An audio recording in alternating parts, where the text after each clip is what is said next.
Hello, everyone, and welcome to the first ever episode of the IHeartWC podcast, a new show coming to the Elite POV Patreon, hosted by yours truly, the Draw Jackie Rodriguez, Wow. and as always, joined by my co-host and my right-hand man, my favorite Canadian, the producer, Mr. Kyle Masters. Is there any? Kyle, how you There doing? better not be another favorite Canadian here. Okay, I should be number one always I to said you. my favorite It Canadian. better stay So I that mean, way.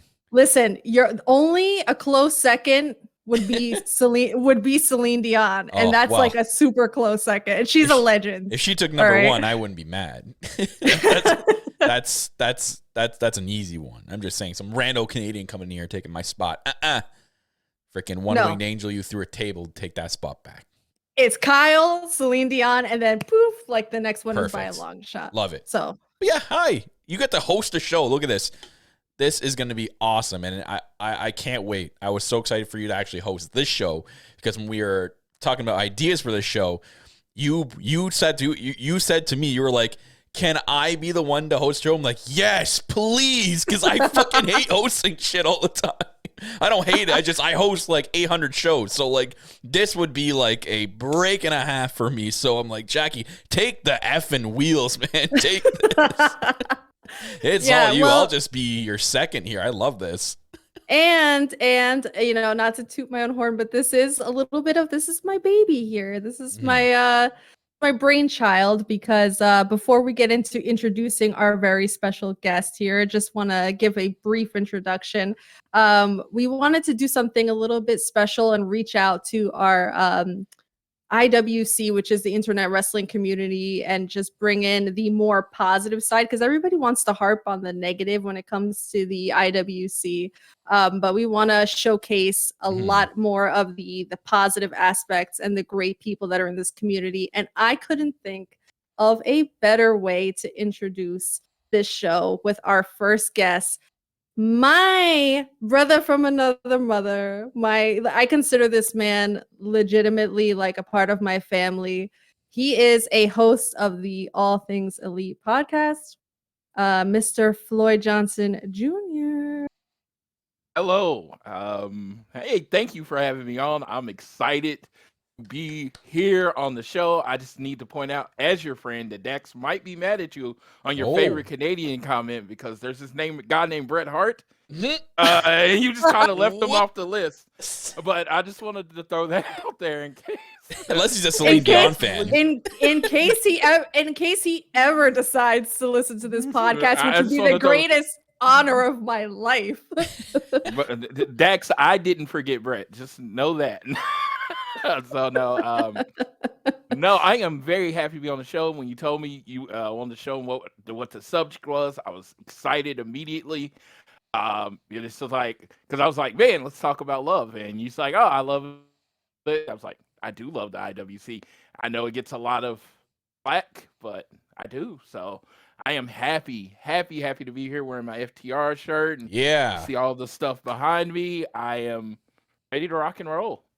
You have a really cool wall back there. I like the left side with all the figs in like perfect line there. I'm sure you used a very perfect measuring tool to get them exactly in a line there. So my measuring tool is called my beautiful wife Crystal. Not a Hey, does girl. this look straight? Does this look straight? Does this look straight? That's pretty much how it went down. Behind every great man is a great woman. Yeah. Okay. No, there was without a shadow of a doubt. When we first talked about putting this show together, mentally I started putting a list together of all the potential guests that I wanted to have on the show, and immediately Floyd was at the very top of the list. So, because if you listen to All Things Elite, which is a great podcast, because Amazing podcast. we Yes. support other podcasts here, people. We uplift each other. We're not stingy here. But Floyd is known as the proclivity for positivity, and I absolutely love that moniker. Beautiful nickname. And he lives up to that moniker 100%. So, Floyd, I just want to ask you, what would you say drives that particular aspect of your personality? Okay. When you saw that question, and I just said I had to start. It was because I honestly wasn't in the IWC. Most of my life most of my life was I talked to my friends about wrestling and I didn't really post about it. I think that changed in 2016 when my friend Dave asked me to do a podcast with him, and I started doing a podcast, and then I started growing, joining wrestling groups and all that stuff, created like my own little Facebook wrestling group and all that kind of stuff. But until then, I wasn't in the IWC. So a lot of the stuff that you see that's just like negative and people hate and all that stuff, I never saw. It was just like I just watched the show every week and I just enjoyed it. And I'm like, why don't more people do that?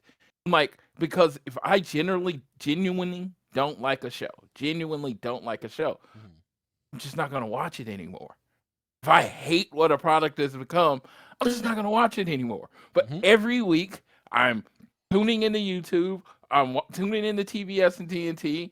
I am shit. I watched. Excuse me. I watched Raw and SmackDown. You Oh, could cuss here. We're fine. I didn't know. This is the So, Patreon wall. Yeah. Yeah, so, we're no. good here. We cuss like sailors. Yeah. Oh, I'm watching Raw and SmackDown every week, and I'm like, if I don't like this, if I'm not enjoying this, why am I watching it? And the thing is, I do enjoy it. So even when my early podcasting days, it would be like an hour and a half or 2 hours of me bitching about everything I didn't like, and I was like, that's not what I want. I stopped enjoying the podcast Mhm. because it was just like, oh, I'm gonna get on here and talk about everything I don't like when there is a larger percentage of every show that I like. So that's what I'm gonna focus on. Mhm. Even when something doesn't come off well, it doesn't come off well. I'm probably, if you listen to the show, I'm probably gonna glance over that because you have 120 different podcasts are gonna talk about why that was shitty. And then they're gonna like you can listen to any Yeah. of those that you want to. But when you come to here, I'm gonna focus on what I like. When you listen to me, I'm gonna focus on what I like and have fun. I'm not saying I don't have the cater thing like something doesn't make sense to me. I'm not saying I'm not toxic positivity. Everything is not sunshine and rainbows. But I am going to do everything I can to focus on what I like instead of what I don't like. Yeah, I think it rubs. I think when you have a show out there that if this person or people are focusing just on like the negative side of things, it's like that kind of I think that kind of rubs off and kind of influences how what we see in the IWC. We see a lot of negativity. Well, that's probably because like there's they're listening to a lot of platforms that are kind of feeding into that negativity, and they kind of reflect that on their timelines and such. It's like if most of these podcasts kind of did what we did and focused mostly on the positivity, I kind of feel like that kind of would also reflect on the timelines. I think people would see and be a little bit more positive. I kind of feel like that kind of influences a lot of people. But I also wanted to preface on what you said in the beginning there. If you don't like something, don't watch it. It's exactly what you should do. Rather than keep watching it and making yourself more negative and posting it online, you're kind of doing yourself more harm than good. Just don't watch it. Exactly what I did with the WWE. I fell out of love with it because I didn't like it. I stopped. I did. I'll admit, at one point, way back in the day, I would complain on Twitter. This is back way before AEW was even a thing. But then eventually I just stopped, and I just stopped watching. That was it. Like I as soon as I stopped watching and stopped talking about it, I left it in the back door. I didn't bother going online and posting negativity or feeding into negative comments and negative posts. To me, I don't find a really. I know some people love doing that and they get high off it. Whatever, it is what it is. I really wish people wouldn't do that because I think when you look at positive posts on the IWC, or if you look at the positive things, it just, I don't know what it is. Like I sit there and I'll read like almost every comment, and like on a massive post that's just all positivity. It just makes you feel better about the product you're watching. Like if you see a post about just for example, about a certain match, and it's all positivity, it'll make me want to go and watch that match. If I'm seeing a post about a bunch of negative and people are just shitting on it and saying kind of like rude things, it's not going to kind of make me want to go and watch it. You know what I mean? There's something about that makes me not want to go and watch it if I'm seeing a lot of negativity. But I love that, Floyd. I love that. That's what you make your show about, because I think from the podcasts I listen to, and I only keep a select few on my list because I know I'm getting positivity most of the time, or if not all the time. And that's why your show's on that list for me. I feel like there needs to be more of these shows out there. I think that would do a lot of help and justice for the IWC. And I completely agree. I know there's so many TV shows out there, and it's just like, what I've realized is like all my favorite shows. I mean, I guess you can go, but it's a lot harder to find like like when Big Bang Theory was really hot or whatever, and I'm a big fan of that show. I would go online, and a few comments I would see about Big Bang Theory would be like, "Oh, I like the show" or whatever. But most people watched it without getting on Twitter and breaking down every minute to minute of what they didn't like. Well, I don't like Penny talking to Wallowitz that way. I don't like because it's like, why don't you give wrestling that same respect? Exactly. Like, there's gonna be parts of an episode you don't like, and there's gonna be parts of the episode you love. I don't know. Focus on the part you love. Yeah, I definitely err on the side of now, especially like, when I log in, I'll elevate the things that I enjoyed about a show. I'm not going to spend time tweeting about the things that I didn't like. If I didn't like it, I won't talk about it. If I loved it, I'm going to just gush about it. And that's just my MO. Elevate the good things, and the things that I don't like, I don't think people log in to hear me complain about things. I don't think people even log in to hear me and the things that I do like about it. I just want to talk about it because it makes me feel good to talk about the things that I like.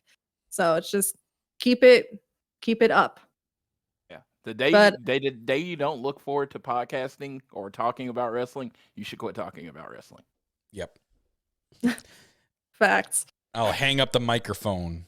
If that makes any sense if I ever get to that point.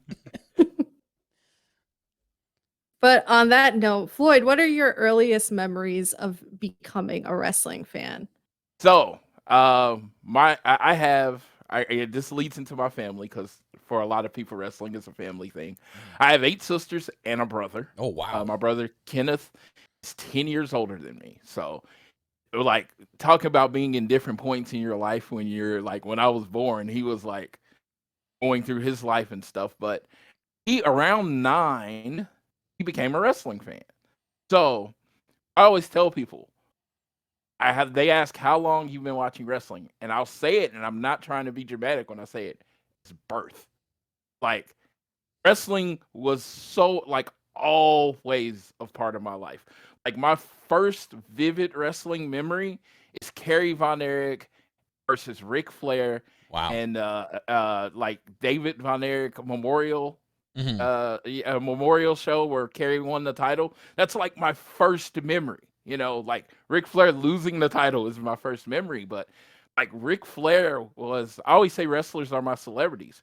Ric Flair was a bigger part of my life than any football player, was definitely a bigger part of my life than Michael Jordan, or let's say any of the celebrities or actors that people like.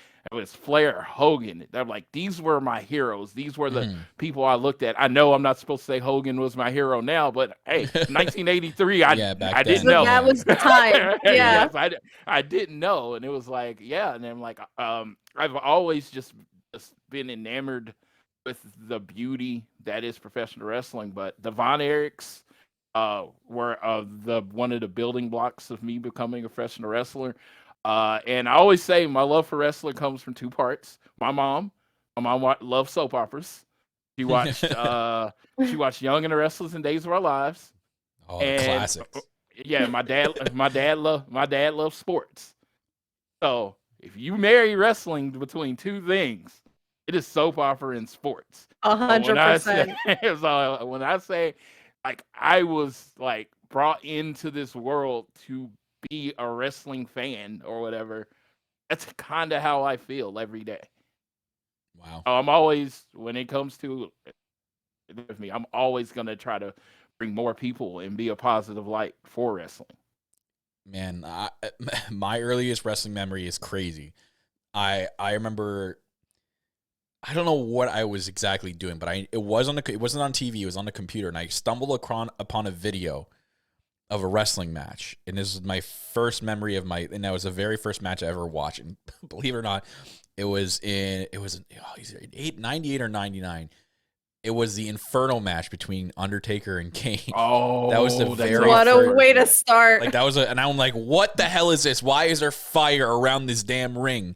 Like, what is going on? And I was hooked from then. And that was like and I got hooked on the Undertaker. He's like my favorite of all time still. And that's what got me into watching wrestling. Then I stumbled upon like promos and what wrestling shows were all about. But I remember watching that match and like screaming on me. I'm like, Mom, this guy's on fire. What the hell is going on? Like, what am I watching? Why is the ring surrounded by fire? I was like, what in the Cirque du Soleil shit is going on my screen right now? But it was that's my first ever memory. It's the farthest back I can remember watching wrestling for the very first time, and that caught my eye, and I was hooked ever since. It was I to this day I can't remember how I stumbled across it, but I'm glad I did. Yeah. It's one of the perfect first matches. I will always say when people talk about what's the first match if you're introduced into wrestling, I would always say some kind of gimmick or crazy match, because I want to set the tone that you shouldn't take this too seriously. I was like, no one's going to allow two people fighting around fire, and to lose, you have to be set on fire. And that is illegal. That will never be allowed. So, you come into wrestling with the right mindset, is that this is fun. Yeah, I got introduced to wrestling in the late 90s also. I was a late bloomer. Like, all my cousins watched it, and I thought it was the corniest stuff ever. Like, I was like, oh, you watch this shit? This is so lame or whatever. And I came into it kind of reluctantly because I had to chaperone one of my little cousins for the first episode of SmackDown. My mom's like, oh, they do a lot of like weird, risque kind of stuff. Like, watch it with him just in case they do anything that's a little too over the top. Like, make sure you change the channel if it gets to be too extreme. And I'm like, oh, I have to watch this stuff with him. And I think it was like maybe like one or two segments into it, I was hooked. And I'm like, and I never looked back ever since. And it's just one of those things where it's you either get it or you don't, but it's like immediately freaking hooked. And like you said, it's just the ridiculousness of it all, especially during that time period, that it's so over the top that you're never going to find another medium forum like it. And once you're in, you're in. I'm like, I feel like you don't get out of it. I don't know anybody that's like, oh, I used to watch it and then I'm completely out of it for life. Yeah.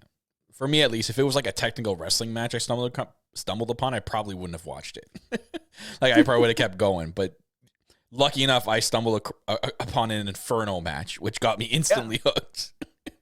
Literally one of the iconic matches of WWE. You probably like it's one of the matches WWE created. I don't know. Forgive me if there was some small indie that set the ring on fire before them. But as far as I was concerned, it's something they created and they did it well. And it was just like, man, it's just like, it's bringing back the fond memories, because the Attitude Era was before my high school years. And it was like, I was always the kid that did the wrestling moves, had the wrestling toys, all that stuff. And then all of a sudden, everybody wanted to know someone that knew a lot about wrestling. Yeah. Right here. I'm like hand raised. And it was like, I wouldn't like I said, I wouldn't say I was like popular, but I was definitely more known than I would have if wrestling didn't exist. Oh, I was definitely that kid. I had when I stumbled across that and I started watching wrestling more. I think I was like 8 or 9. I was 7 or 8 at least. I had I believe it or not, in my room I had a 5 foot tall Daffy Duck doll. It was about 5 feet tall, and he became my wrestling dummy. I was freaking pedigreeing him on the ground, tombstoning him, choke slamming, hucking him down the stairs after I was done doing like a freaking like a falls count anywhere match, just like suplexing him down the stairs, like. Just go. I was that kid. 100%. I was that kid. It was nuts. But yeah, I had my brother for that. I'm surprised we didn't end up in the ER, because all those stupid adverts of like, don't try this at home. Yeah, we didn't listen to any of that. I've literally been in every submission move in wrestling history. So Kids yeah, never pay attention to that. yeah, my brother was 10 years older than me, so he was quite much larger than I was. So, and I was, surprisingly flexible at that age. Figure four is like everything. Anytime my whole world, the worst thing I didn't hate it was when he said, "Oh, that's a new move," because I knew who the test dummy was going to be on that new move. I just want to see if it really hurts. And in my childhood brain, it was like, "Oh, my brother wants to play with me." But no, he wants to do wrestling moves on me to see if they actually hurt. That's awesome. Why was that a thing though? Because like me and my Yeah. brother would literally say that to each other. It's like, I wonder if this actually hurts. And then he applied a sleeper to me one day and actually knocked me out. Oh, and yes.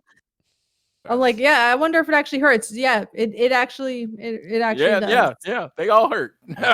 Let's be real. Kids would see that, please don't try us at home commercial they used to play, but they never listened. They just liked read. I if you were like me, I just loved saying it out loud at the same time, but I never listened to it. I just knew what exactly every lyric for lyric because it would play all the time. And every time it went on, I was sitting there like waiting, going, don't try this at home. But I'd be like saying the entire commercial. You had like the one with the JR, they'd be broken in half. Like it was just you weren't paying attention. You knew what the commercial was, so you would just repeat it. It's like listening to a song you love. Yeah, but honestly, if you look at other sports, it's like you pretend like you're making the game-winning shot, and like you're making the big catch. You pretend like you're doing this stuff, so it's like it's gonna correlate to wrestling also. Like I want to do the big move. I want to hit someone with sweet chin music or whatever, and it's just yeah. I did a lot. Unfortunately, wrestling was banned in my house more than once at growing up because of my ability not try it at home. Is that how you say it? Yeah, I did not know how to listen to those rules. It's crazy what it was then and it is now, because now like you have like, I don't know if you've seen those, they're on TikTok, these group of guys that like will go into random places and just start like doing a bunch of moves to each other. Oh yeah, like at a Walmart or something. The last like one I that, seen, they were like in like a fast food restaurant. And the guy like climbed the cashier counter and like jumped, and the guy gave him an RKO like onto the ground. I'm like, what the f-? And then they would do like a few moves and then they would book it right out of the place. And the restaurant people were like, what the hell's going on? I saw it at a Waffle House, and the people at Waffle House like completely no-sold them. They just kept cooking, and it's like, oh, okay, whatever. Yeah, they're used to that. Bunch this is the least drunk crazy teenagers thing I've seen. Oh my God. Well, I feel like, Floyd, you've met pretty much every wrestler there is to meet at this point. But what are some of your favorite stories? Or at least, I don't know if you can pick one, but like if you could try to narrow it down. I wonder where you guys are going with this. I was gonna say number one. I feel like she knew she was about to be put over. So, well, I mean, I don't like to brag. Yes, maybe aside from that, the draw, the goddess Jackie.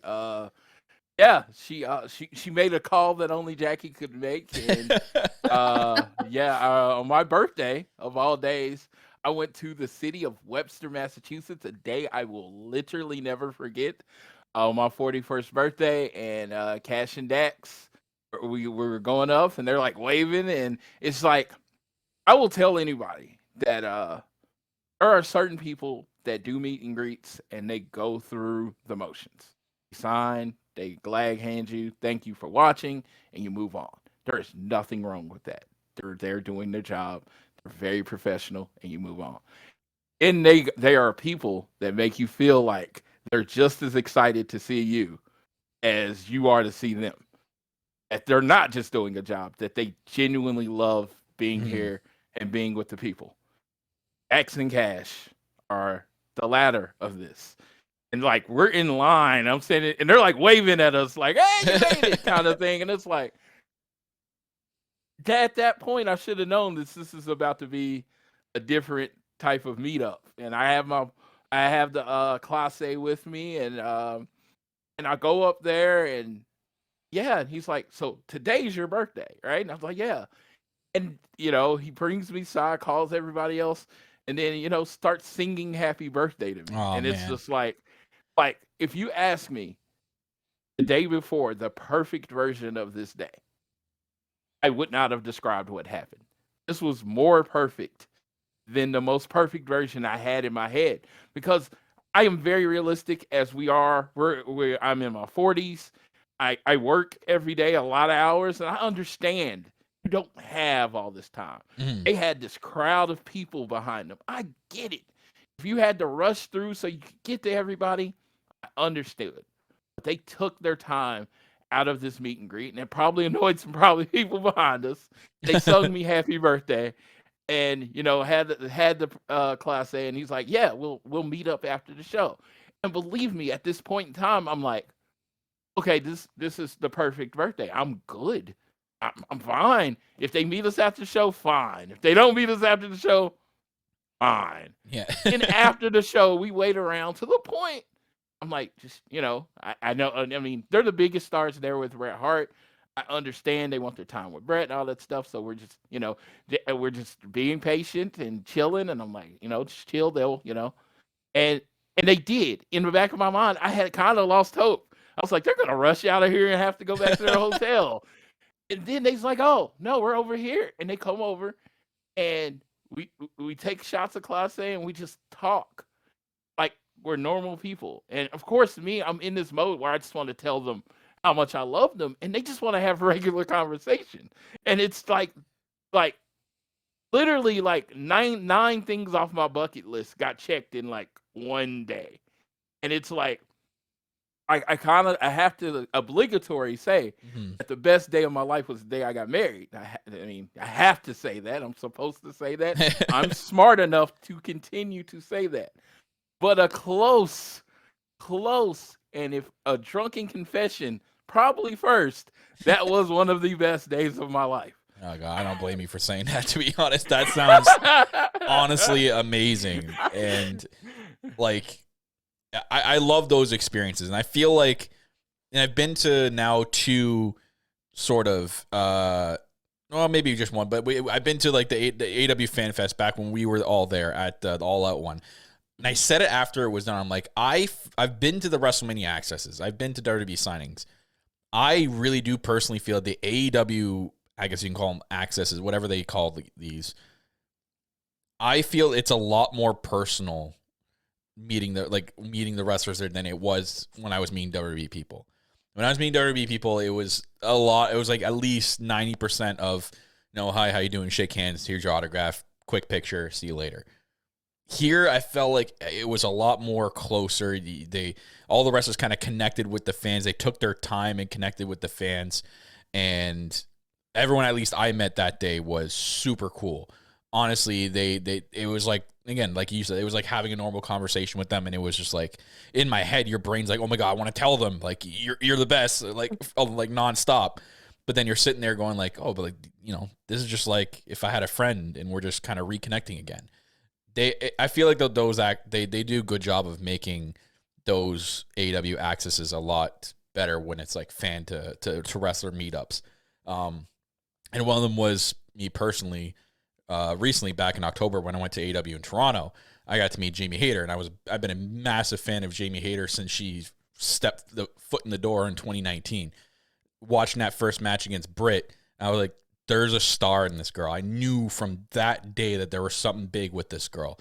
I went back and started watching her Stardom matches, following her career, leading up to her return. I was over the top moon happy from her progress, what she went through COVID, being stuck and changing herself, making herself look better and getting into shape and doing all this stuff. I was so proud of her. And then I told her too, because I went up to go meet her, and I'm like, you have no idea. I just went to AEW All Out Access, and I wasn't nervous at all meeting anybody. I met like 10, 15 people that day.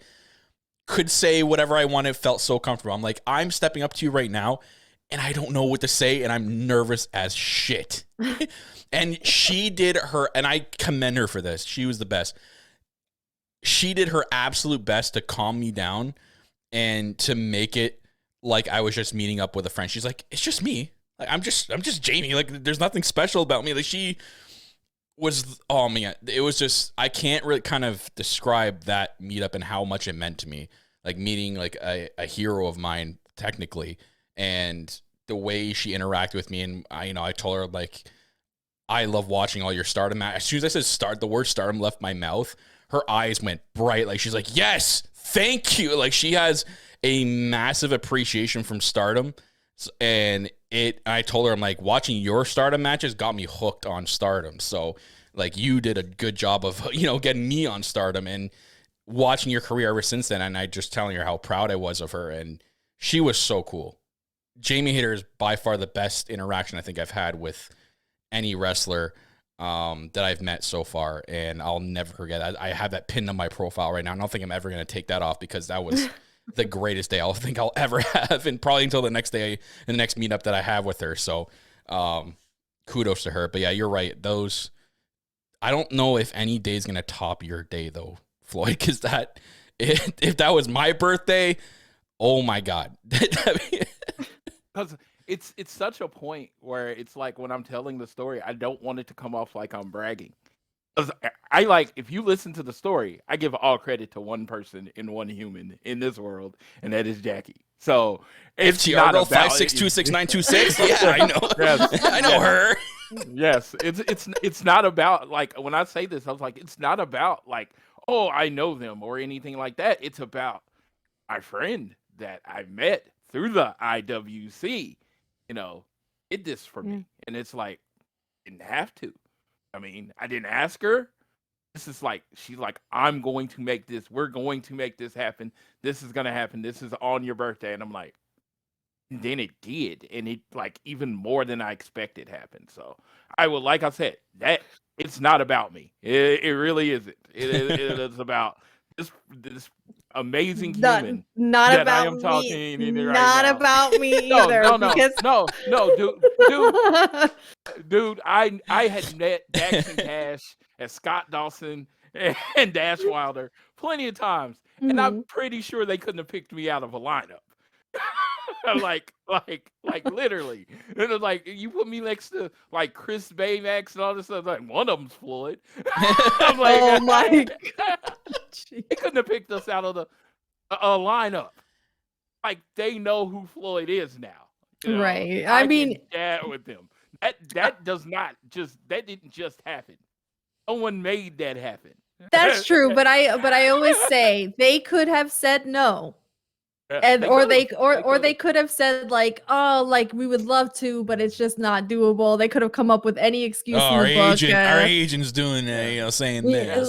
They said like, we're not allowed to. They could have like, or they could have just said no for like a legitimate reason. But they were they were very compliant with it. They were very, enthusiastic about it. And now that beautiful bottle of Clase Azul sits on your shelf as a souvenir for the day. No, and I love how Floyd tells the story about how we were all waiting patiently after the show. No, you were waiting patiently. I was a manic mess, and Floyd had to keep telling me, he's like, just relax, it's okay. They have a million things that they're probably doing right now. And I'm like, no, I'm not gonna let them walk out of this building. Floyd, I'm not gonna let them I in the most jokingly manner, I feared for them if they tried to leave without hanging with us because Jackie was zoned in and focused on that moment, and I'm just like, and it was like, hey, yeah, we're free because they had to do a lot of signings and stuff, and they were spending time with Brett. That's their hero, so I completely understand, and it's just like. Dude, so much came from that night. They have the moment where it got all over the internet, and it's like Dax drinking with Brett, right? And every time I see that picture, that's my bottle of Class A right there. That's the one that's sitting right here, and it's like, and I'm like, and then again, I think, okay, yeah, Jackie made this happen, and this is not serious. My wife's probably tired of hearing your name and how awesome you are. I talk about you pretty much constantly. I'm like, no, she probably loves you as much as I do without ever actually. I don't think y'all have ever actually met, because yeah, she's like you light up anytime that moment is brought up, mentioned, thought about. When I look at the back of my phone. I don't know if y'all can see this, But on the back of my phone is the picture with me, Jackie, Cash, and Hey. Dax. That is there's there forever. That's not getting replaced. It's just not. It's just like my wife's on my wife's inside my phone. That's a so. great picture, Yeah, by the but way. that picture is Yeah. there forever, and it's like FTR, LFG, and it's like it's kind of just like our motto. It's like I am just as big a fan of them as people as I am of them as wrestlers, and again, I wouldn't know them as people if it wasn't for Miss Jackie. Love look at that, that. Jackie. You are a true influencer. That's one way to look at it. No. This she did not bring me on this show to put me over. We never discussed this. Put her over. We never discussed this. I honestly didn't. Anytime I want to talk about it, it just makes me want to gush about my friend. So sorry about that if that felt like too much. I love that. No, it's never too much, but it's an excellent segue into this next question. Because you and I did meet through this lovely little thing we call the internet wrestling community. So I want to know, what's your favorite part of interacting with other wrestling fans via social media? Okay, so before I became a part of the quote unquote in IWC, I had a very narrow idea of wrestling. I was the person in my life that knew the most about professional wrestling. So kind of how I saw things, and then there were slight variations on it. A lot of people live from my area. IWC showed me that no matter what you do, that there's someone out there that completely hates it. It's like in my life, like Kenny Omega and Kazuchika Okada and Will Ospreay, and I can go on with the list, are some of the greatest wrestlers I've ever seen. They do things I've never seen before. In my mind, before I got on IWC, no way people could not love these people. There's no way people could see a Kazuchika Okada match and be like, that wasn't awesome. And then I found out, no, there are people that freaking hate all of my favorites and never want to see them wrestle. And it's like, and you think that would be like a negative thing, but I don't know. It gave me, again, as a person, I look at it as it gives me much more of a broader worldview, and that people come from different parts of, some different backgrounds. They everyone likes wrestling for a different reason. Some people are all about the performance fighting. Some people are about the soap opera. Some people like, oh, if there's not a belt on the line, they don't care. There's so many different things, and it just lets you, like, if you listen, if you don't wait to argue, if you're not waiting to respond, and you listen to people, you can get to a point where you understand their point of view. It doesn't mean you have to agree. It's just you understand their point of view, and you can take it in. I know there are some people in this world, in this universe, for some reason, that find FTR boring. That breaks my brain. I don't even understand it. They breaks my brain. I don't get it. And then you sit down and listen to them, and they are more FTR, even though they can throw in some newer stuff. They are more traditional wrestling fans. And when you meet those people, they are more into the overall athletic spectacle that is professional wrestling. Mm-hmm. You don't get a lot of that from Dax and Cash on the day-to-day basis. Not saying they can't do it, but you don't get a lot of that. So I can understand why it doesn't appeal to them. I don't have to agree with it. It doesn't have to change my opinion, but I can understand it. And honestly, the variety of different people and the things that make people angry and make people happy, more than I lean more towards the stuff that make people happy and ecstatic, where they have those moments where they can barely speak.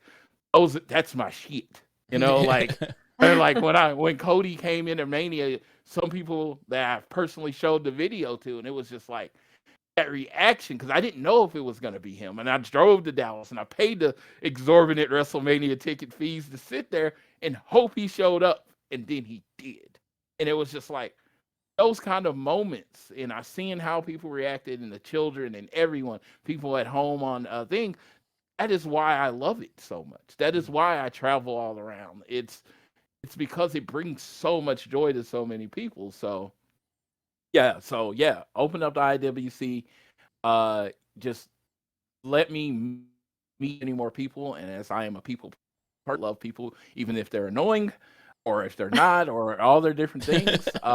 Everything that comes along with people, I genuinely I try to accept, even though I might not get or understand or like.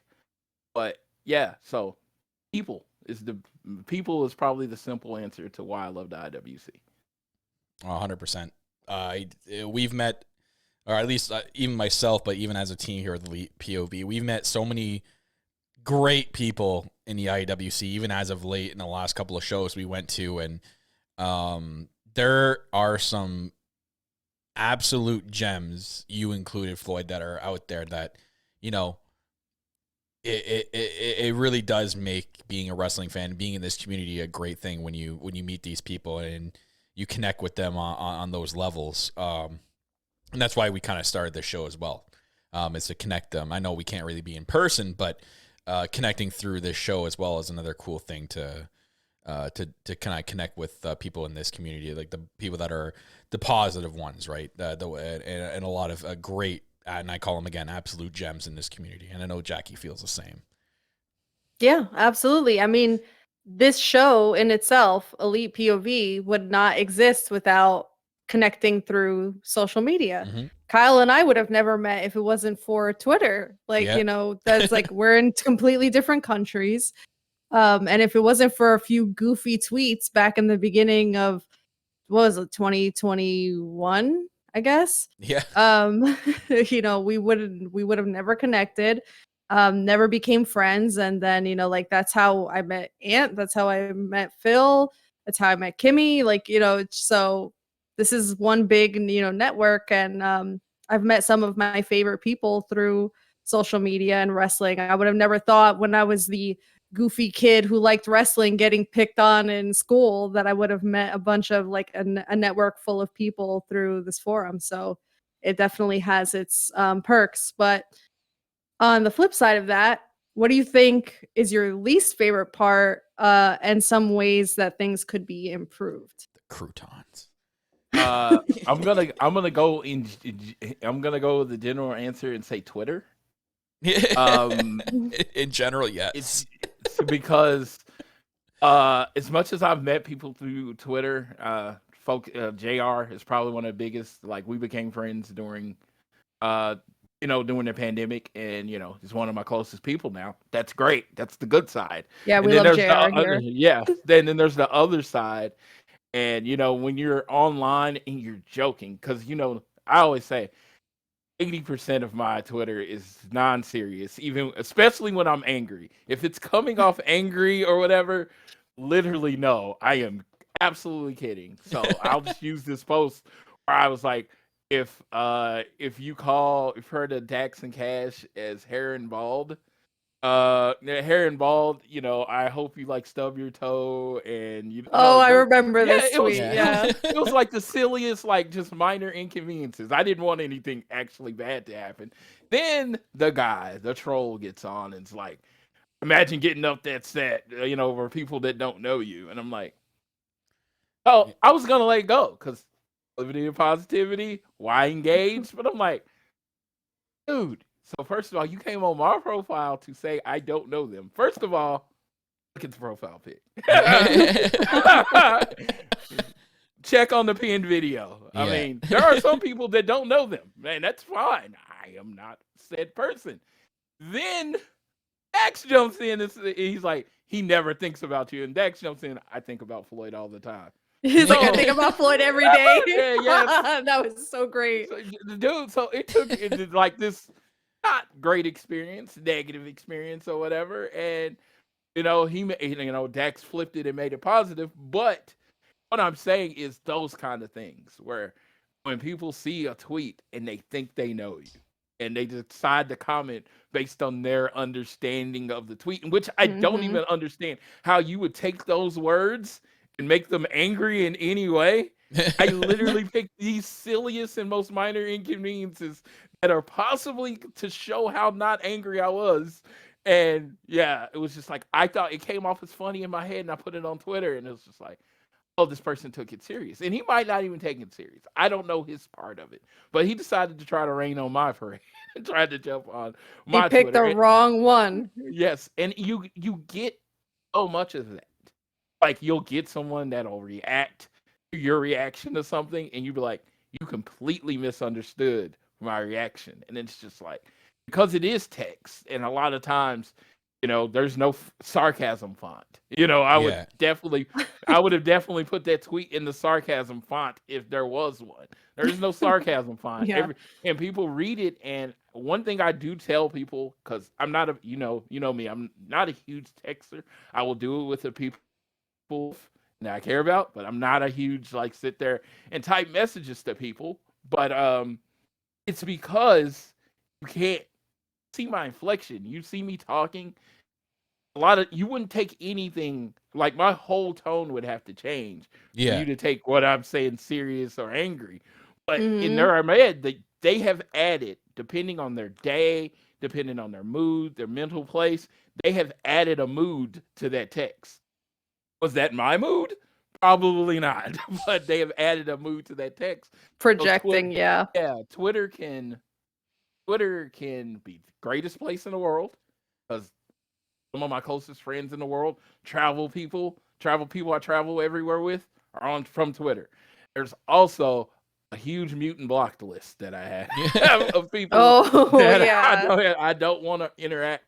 I am much more of a muter than a blocker. I think I may have blocked 2 people, and that's just because people I know love to retweet what they said. So when you mute them, you'll get that message that says, you'll get an empty retweet and it says you can't view this tweet. I don't want to see that. When I block or mute somebody, I want them gone from the face of this planet. So I've moved a couple people over into the block. One person, I'm not going to say the name, that I loved and respected my whole childhood. And when I met him, it was this crazy awesome thing. And then he just says shit, and I just can't be a part of that. And it's I think I knew who it is, and we'll talk off air. Because I think I've said something about him before, and his clan came after me, so that was it. Yeah, and that's the whole thing. It's just I when you with that person, and certain things about them, and they're not anything like the character that they allow that they're presented as, you know what I mean? And it kind of annoying for in that moment. So it's I have my pictures that I want to post up, and I don't put a picture of them because I know it just brings a negative connotation of everything. It's just you want to start a fight, post this person, that kind of thing. It's never what I want to do. I never post things to start a fight. It's it was the whole engagement thing. I love engagement. I love to know about everyone's different wrestling experiences. I don't want anybody to have a bad time. I don't want anybody to not enjoy this. I love it too much. So when it comes to it, that was probably one of my more negative experiences. I don't have a lot, because if you try to bring anger to me, I'm going to try to flip it. I'm going to ask you about you. I'm going to ask you, how's your day going? I'm going to ask you, because I'm trying to figure out, why are you angry? Maybe I can do something about it. I always go I hope you find peace. I'm not going to engage with you. Dude, enjoy the show. I'm if you like the Young Bucks more than FTR, cool. If you like other tag teams more than FTR, fine. Sweet. If you don't like Cody, hey, that's your prerogative. I don't. It doesn't affect my life. Yeah. It doesn't. I'm going to sit here with all my toys, and I'm going to talk to my friends, and I'm going to keep on keeping on, whether you like my favorites or not. What people don't realize, I probably have just as much Young Bucks merchandise as I do FTR. Probably figure for figure, signing for signing, probably right there with each other. I love the Young Bucks. I prefer FTR more. They're 1A in the 1A, 1B situation. But the Young Bucks match, I'm watching it, and I'm thinking it's going to be amazing. They choose to entertain 2 completely different ways. They're both fucking entertaining. And I just get, I don't understand why, if you especially in wrestling. Wrestling is a cooperative sport, not a competitive sport. So they're all working together. Why does it matter if I like one person and you like the other? What a novel idea, really. Who would have thought? What? I mean, I get it in real sports. If you want to do sports hate and you're oh, I like this team and you like this team, Cool. That's fun. They're actually competing against each other. But the goal of wrestlers is all just put on an amazing show. So I don't know what we're getting caught up in. Yep. Couldn't have said it better myself. Really, but we've done a lot of wrestling talk, but I want to know, who is Floyd outside of wrestling? Like, what are some of your hobbies, your interests? Like, what are you about outside the world of wrestling? So it is a term called cinephile. So people that like movies a lot. I am a huge movie person. Love it. I don't watch horror. I Oh, don't. that's Not okay. my that's not my particular brand. I actually watched this one that was called a horror called The Menu. Okay. With Ray Fiennes. Oh God, I really love that movie. I thought it was really good. So you can do horror concepts, and I watch it. I just don't like. I'm not gonna watch like Jason or Friday 13th or whatever. I'm not gonna watch any of those stuff. But movies. I'm a big rom-com person. Love Actually, 10 Things I Hate About You, like all the traditional, like that 90s like 80s, 90s rom-com area. Wow. It's like the golden time of movies for me. I can sit down and watch that. 4 Weddings and a Funeral. I'm not gonna do. What about like Christmas rom-coms, like those ones that come out, like The Holiday and stuff like that? Yes. Yeah. Oh, dude. Yeah. Like, from the day after Thanksgiving through New Year's, I watch one every day. Nice. I watch one of the movies every day until New Year's Eve, because New Year's Eve I always watch the movie New Year's Eve, and then my favorite movie of all time, When Harry Met Sally. The reason I do it on New Year's Eve, if you watch the movie, it literally like ends on New Year's when all the acquaintances be forgotten, all that kind of stuff, and it reminds me to this perfect movie to me. It reminds me to watch it every year, because you get caught up in life and you're consuming like 8 different wrestling companies, and you're watching 42 different TV shows, and you're going to see new movies. It reminds me to pretty much go watch the movie that made me fall in love with movies. That is the blueprint. I love. I told Jackie that as much as I do. So When Harry Met Sally is like when I grew up, I told people it broke me, because I always like, oh God, the person that I meet and marry is going to be my best friend, like Harry and Sally. And it's like, and I mean, I eventually got there, but it was a long road. All that matters is you got there. Yes. Yeah, I'm one of those guys that watches Groundhog Day on Groundhog Day. And I think that's perfect. Some people think it's corny, but I think that's awesome. Oh, it's like Bill Murray's one of my favorite. Groundhog Day. Yeah, Bill Murray's dope. I love Bill Murray. I'm movies, TV, Friends, greatest show of all time. I accept no arguments. Brooklyn Nine-Nine. I just anything you can tell a story on, I love. I mean, I'm a big Harry Potter fan. Nice. Like this Hufflepuff. I'm a Potterhead. I'm a Ravenclaw. Yes, definitely a Potterhead. It was like, it's gonna little wrestling when you go to AEW's talking about going to the UK, and the plan is to go so I can do all the Harry Potter stuff, and then go watch AEW wrestling. So Floyd, let me tell you what, if we're going to, we're going to hit it up together, because I need to hit up that stuff too. Let's say that's Kyle's like. I'll be wearing my Ravenclaw hoodie and we'll be going. Yes, and I'm down. But I'm like, any method or mode of a story. I love stories. I love experiences. I just love people in different situations. So that is my thing. And like, very rarely do me and my wife talk about wrestling. So that should tell you. My wife is not a wrestling fan. And we very rarely talk about wrestling. We talk about the different shows we watch. She's a binger. I am not. That's the weirdest thing about me. As a person that loves TV and movies, I am not a binger. I like to chew on an episode for a while. Yeah. And let that episode stand on its own and be special and remember it. Because when you binge, and for me, not saying for everybody, a lot of times I lose what happens in individual episodes. It becomes like one piece of art instead of 10 or 11 episodes that it's supposed to be. Yeah. I have that same kind of effect. Like it becomes too homogenous for me. Like, and by the end of it, I'm like, oh, what happened in the last like 3 episodes? I need time to like digest it. and you know everything that happened, but you don't like know how to necessarily break it up. So yeah, that's a big thing with me. Watching TV, love movies. I remember my fondest is when I was between 18 and 21. I was living with my brother, super broke, super broke. I would get enough money to go to a movie, and so I'd have my brother drop me off at the theater at 10 a.m. or like right around the first time movies start, and I'd pay for one movie and I'd watch all the movies. So one time I actually stayed from 10 a.m. to 1 a.m.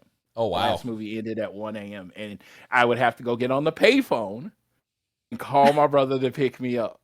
A Oh payphone. wow. Yes, I am that old. Oh, I know I remember don't those. look it. Yeah, I ain't that Yes, young. So I let's yes, do. We yes, know.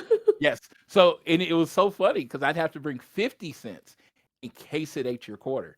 You don't Oh, want the worst. Yes, you don't. That was Been the there. worst because you put that Yeah. quarter in and it just like, and it doesn't work. And it's like, you need that backup quarter in Yeah. case.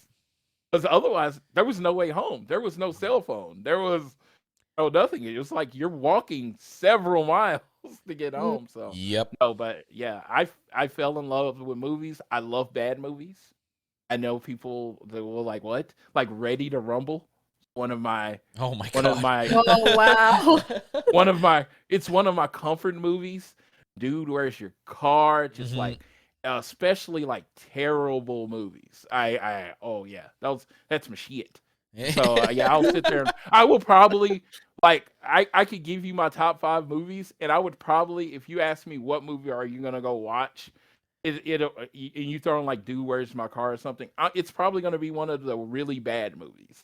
But like the most, it's not a bad movie at all. What a cult classic, Friday. It's the movie I've seen the Oh most in my god. life. Yeah. I can honestly say without exaggerating, I've seen that movie 200 times. That's Independence Day for me. I think I've seen that movie a billion times. Oh, I've seen Yeah. Independence Day a lot. And I've seen Yeah. Independence Day a lot too. Yeah. Oh God. I thought like how I feel about The Rock right now is I think he's the greatest human era. Teenage Floyd probably felt that way about Will Smith. I just thought he was like, I would watch Yeah. anything with Will Smith. Just like, I just thought, hey, Will Smith's gonna be on the Tonight Show, staying up. Love that.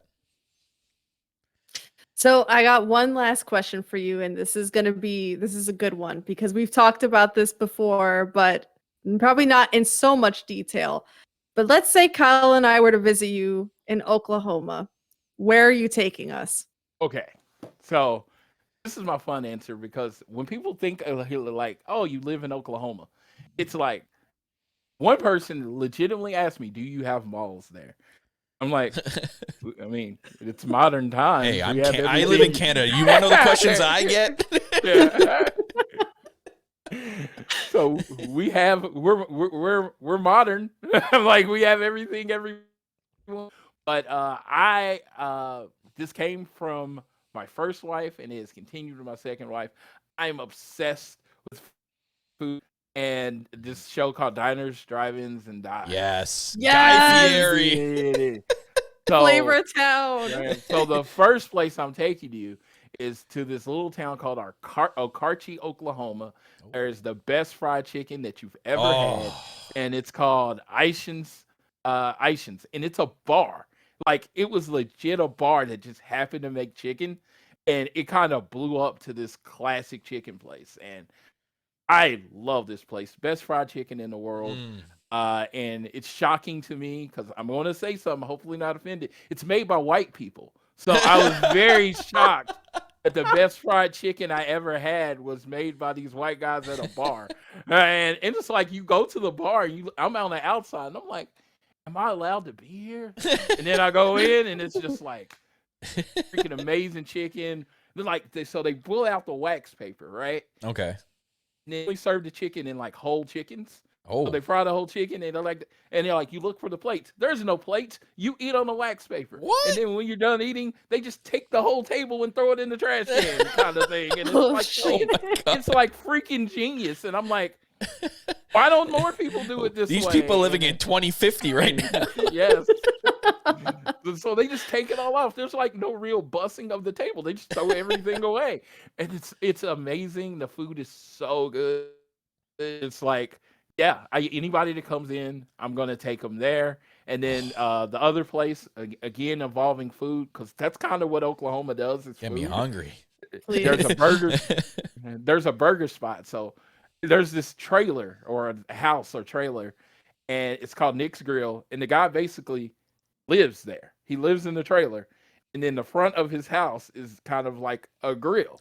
Oh. And like at the most 8 people can sit in there. Okay. And he goes in, like most people take the food and go, but he makes a onion burger, and it's just like, oh, he's like standing there, he's sweating. And I always say there's a little bit of sweat in every one of his burgers, but I'm, so he smashes the onions in and then fries it, and then he has fries going, and he just kind of throws it on there, and it's just like, okay, it's like, it's when they talk about dives of the driving, it's a dive for every sense of the purpose, but it's literally the best burger you ever had. I mean, he does not. He does not. I don't. If you're not an onion person, it might not be the best to you. But he puts the onions like right in the burger and fries them and seasons the shit out of it. And the bread is buttered, and man, it's delicious. So when when someone's coming out of town, I want to show them the best of Oklahoma.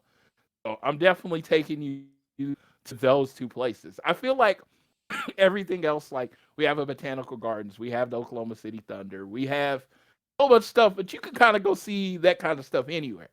These 2 places are as Oklahoma as it gets. Not many states have an official burger, but the official burger of Oklahoma is the onion burger, and that's what Nick specializes in. And to me, like the idea that you have to go out to the kind of the middle of nowhere. They put a casino there recently, but it was in the middle of nowhere, and just like you're driving, it's like, where's the chicken place? And it's like, it's right there. It's like right there.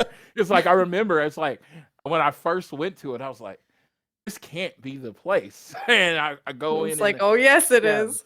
Oh, these places are so particularly Oklahoma. That's absolutely where I would take you. That's like Niagara Falls. Like, if anyone came here to visit me, I'd be like, yeah, great, there's a big waterfall there. We'll stay there for 5 minutes, but we're going other places. We ain't staying here watching water fall down and shoot. No, we're not doing that for 12 hours out of the day. I'll take you to the real Canada, not this crap, this tourist trap. No tourist traps or whatever. Like, you got to find those like hole in the wall. Believe me, you can go see the waterfall you want, but we're not spending any more than 10 minutes there. Okay, it's running water. What else are you going to see? I will be remiss if I don't mention Norman during OU football games is probably the biggest party in Oklahoma. Oh, yeah. So if you ever came during your college football season, even if you don't like football, you go to this area, you park and you walk around, and they have all these tents and all that stuff. And then honestly, that's awesome. If you're in the college football, you've probably heard about the experience. But as you're walking, if you're wearing the right gear, you'll get a brisket sandwich. You'll get like pork chops. Like, people are just so welcoming. Here's a beer. You look hot. Here's a beer. It is like, OU's the football experience is one of the greatest. I always tell people, they were like, I don't have a ticket. I'm like, wait a minute. Just go up there and wait. Like, people will just give you a ticket. Someone didn't show up here. Wow. And it's like club level and all that stuff. I'm like, I am not an OU football fan. I am a huge football fan, but I'm not an OU football fan. But I will tell the tailgating experience in Norman is like no other. Wow. That's awesome. Well, we're going to Oklahoma, Kyle. Period. Sign my ass up. I tried to sell Jackie on it. I was like, dude, I got a jacuzzi and I got a treadmill. I'm like, dude, you had me at the fried chicken place. It's already sold. You're really, I'm like, the way to my heart is through my stomach, 100%. So it's like just I could be bought with food. So dude, yes, we're taking the podcast to Oklahoma. That's it. It's Whenever been decided. I go travel, I look for D&D places, and the fact that we have a few here is kind of awesome. So we're going to wrap things up here. It's been fantastic having you on the show. But Floyd, tell us a little bit about your podcast, where they can find your podcast, and where they can find you on Twitter. To borrow from another company, We run the longest running weekly episodic AEW podcast in existence. There were 2 that started before us, and they have since stopped running. I actually listened to them both the whole time that they ran, so I was very sad to see them go. But it's me and Austin Sumowitz. Austin is the professional. He is actually a sportscaster in Michigan. Like, that is his legit. So he gets on and he does a lot of people can't do, which is what I ask him to do. He tells me when to shut up because I can go on. I can go on and on. And every podcast we do would be 3.5 hours if I said everything I thought. He is there to keep us at a tight hour to an hour and a half. So it's you can consume it or whatever. But yeah, we are the proclivity of positivity. We are pro punk though. So if you're not pro punk, probably don't want to listen to our show. We are pro. And there's nothing wrong with either. Yes. No, but I'm also pro Young Bucks. I'm pro professional wrestling. Yeah. I mean, I love it. It is my first and longest love. So if you don't episode and you don't hear me just being passionate and excited and everything, let me know so I can quit doing the show. This is like I look forward to it. I genuine love of professional wrestling and the men, women, non-binary that do professional wrestling. I love them all. If you've taken a bump, I love you, and I'm going to always treat your art with respect when I talk about it. That's awesome. What you'll get from the show.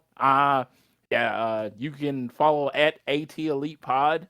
That's my one weakness. I don't tweet enough from the show account. I mean, Elite POV is kind of, I see y'all and I'm like, man, they're on top of their shit. I don't tweet enough from the All Things Elite account. I was like, oh yeah, I'm like, man, send 1 tweet a day, and I'm like, that lasts for 3 days, and then I am done. It is a full-time job. And where can they follow you if they want to follow me?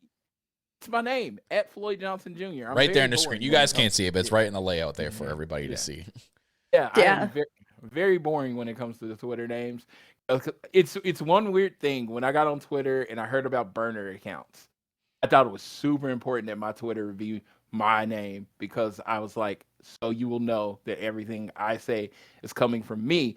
And I was hoping, because, a lot of people that follow me or whatever know me, that they would know my personality. That is not necessarily the case. So, but still follow at Floyd Johnson Jr.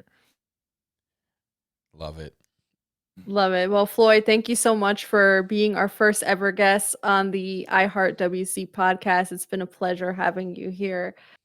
And it's been a pleasure being on. I am glad I was on your virginal hosting gig. So I'm glad I was here. I was glad I was your first, and that was amazing. No one can take this from me.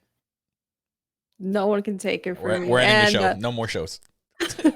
That's it. One and done. Yeah. It's never gonna get better than this. We've peaked. Yeah.